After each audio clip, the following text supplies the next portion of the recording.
you're very clear about what your routine is, so you know when something is off or when you've added something or taken out something and how it affects and manifests.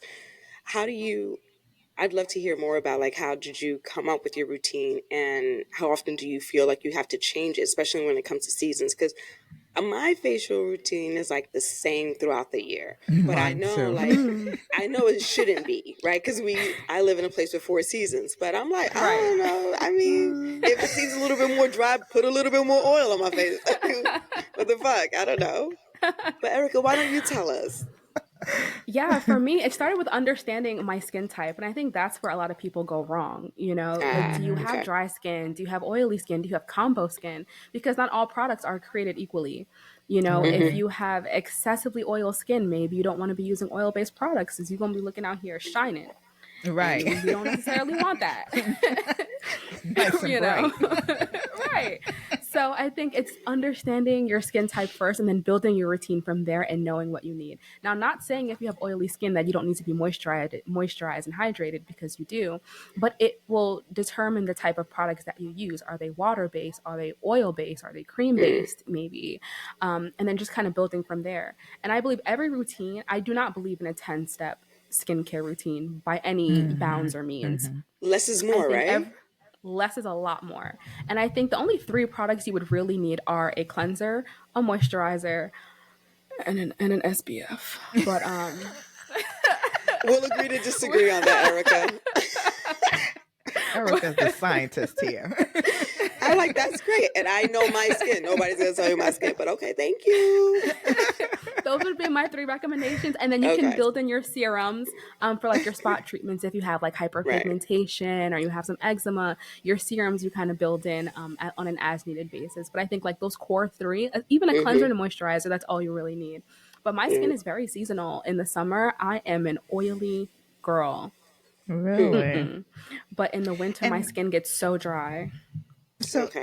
talk a little bit more about that, because I always say that I have a combination type skin. Yeah. And I say that because I'm like, You I don't guess know I'm in the better. middle.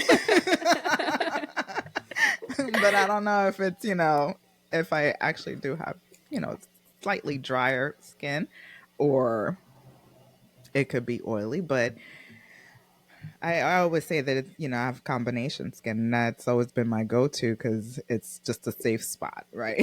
so that's, what do we look for? Do we kind of look at the T-zone in terms of determining whether or not you have oily skin or combination skin?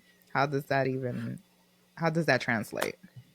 Yeah, so combination skin typically means that your face is oily in some places and dry in other places. So typically you'll have like an oily T-zone, so across your forehead and down your nose, but then you'll have patches on your cheeks, for example, that are more dry.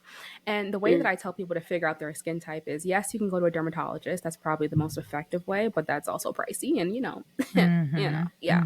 So the other way is to just wash your face and use a gentle cleanser, wash your face, and then just let your skin sit for an hour. And then you want to go into the mirror and really just examine your skin. I recommend Mm. using like a blotting paper, something that picks up oil, and just Okay. pat your face and just see where the oils are on your face, and it'll give you a good indication of where your areas are, because some people aren't necessarily oily in their T-zone and in their nose area. Sometimes it's their Mm-hmm. jawline or like the perimeter of their hairline is where Huh. they really secrete Right. a lot of oil. So that blotting paper can really give you an idea of where your troubled areas are. Oh, I will be trying that. I know that's actually a good way. And does that Mm-hmm. change throughout the year from your experience? Do It you like can. is you So yeah. it can. I used to be really oily on my chin area. I used to have such bad breakouts on my chin, and like my hairline, like down the side of my face, is typically where I would break Mm-hmm. out, and that's where I just had a lot of acne production. But skin is also very cyclical. Like your skin changes, not even by season, just Mm. as you develop.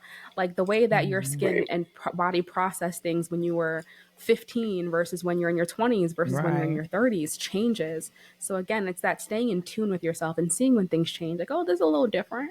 What's going on Mm-hmm. Right. over here? Yeah, like when I came back upstairs from the sunbathing, it was like, oh, I'm 29 and a half. Yeah, guess what? Can't sit out there no more. I was like, oh, okay. So I'm just gonna break out in hives now. All right, noted. Going out You, there with the sun hat and everything. yeah, I was just like, okay, so now I'm a little old lady. Now I gotta be under the shade 24/7. Okay, cool. But you mentioned already the that idea, and I know your podcast too is around like that busy millennial, the busy person, and prioritizing skincare. So what should people be doing? How should they be going about prioritizing skincare? I mean, I think we've laid out reasons why they should, obviously, because it's, this is the largest organ and also the most sensitive organ, but how do they make that happen in their everyday life? I believe it requires what anything else in your life that you want to make a priority requires you to be intentional at the end of the day. So Hmm. a skin routine doesn't have to be 30 minutes. In the morning, especially when I'm late and I need to catch that train because it's an 8:30 train. If I miss that 8:30 Yes. train, I'm going to be late to work and it's a whole problem. Mm-hmm. My skin routine that morning may only be 5 minutes. So again, it may just be that cleanser and that moisturizer, some lip gloss or some lip balm and I'm out the door. But Yeah. then I have other days where I do my entire routine. It's funny, like once a week I dedicate a day for my entire routine. Like my husband knows when I bring my speaker into the bathroom, Oh, he knows you're taking over. it's about to go down. Don't interrupt me because we're doing it Right. About all. to get busy. Right. So again, it's just doing the things that you can with the time that you have. I always recommend people Mhm. taking care of their skin twice a day, the morning, the Hmm. evening. Your morning, you want to keep things very light. If you're doing any like treatments or serums and things like that, that's typically in the afternoon. But again, just pick a routine that works for you. Again, it doesn't have to be 10 step, but there are Hmm. days where you may want that experience, and that's fine too. Right. Just make sure that you can find those time periods in your day to slot that in, because I also think that's very important. Because skincare is not just about, at least for me, it's not just about taking care of your skin. It's that Right. time for you to like Right. take care of you. And To it's like that time for you indulge, to right? exactly check out your body, looking in the mirror, admiring yourself like, girl, we looking good today. Okay. You know, Okay. you know, Come on those now. things are important for our mental health. So gas yourself Yeah. up while you're doing your routine. That's important too. Yeah, definitely. No, I like that. And for your routine, so you mentioned already, like you mentioned, oh, in later part of the day you should do your serums. So can we talk a little bit about that? When is the right time to introduce specific steps, whether it's in the morning or at night? Can you elaborate a little bit more on that part? Yeah, so when I'm using actives like my retinols, my AHAs, my Mm-hmm. BHAs, I will do that at night. If you should not be putting on retinol in the morning, retinol is very light sensitive, and if you're putting it on in the morning, especially without SPF, you're Don't worry, I you're knew that. I knew that, and my retinol yeah. comes on at night. Thank you. Okay. You're You're putting telling yourself this at for the risk. audience, not for me. Thank you, Erica. Okay. Carry on. You got to be Carry mindful. on. I am. The shade was not caught. Okay, whatever. I reject that and rebuke that, everybody. Oh my gosh. I'm just saying. I'm just saying. For the Okay. Putting it for the out there. For the listeners. Putting it listeners, out okay. You got to be mindful. So anything Yeah. active, I put on at night. Anything that's very basic, protective, barrier Hmm. protective, I will put those things on in the morning to make sure that we're good to go. Especially living in the city, I don't think Yeah. that people understand the effects that pollution and smog and the hard water that we have, there. they have an Mm-hmm. Yes. effect on our skin. We're exposed to a lot. So protecting our skin Yes. Hmm. barrier, maintaining our skin microbiome, like all of those things are super important. And so, Yes. to our audience and listeners, we always like to close out the same way. There's a lot of noise out there, but our message is consistent. Stop getting distracted by the smoke and mirrors, tune out the noise, and focus on your divine purpose in life.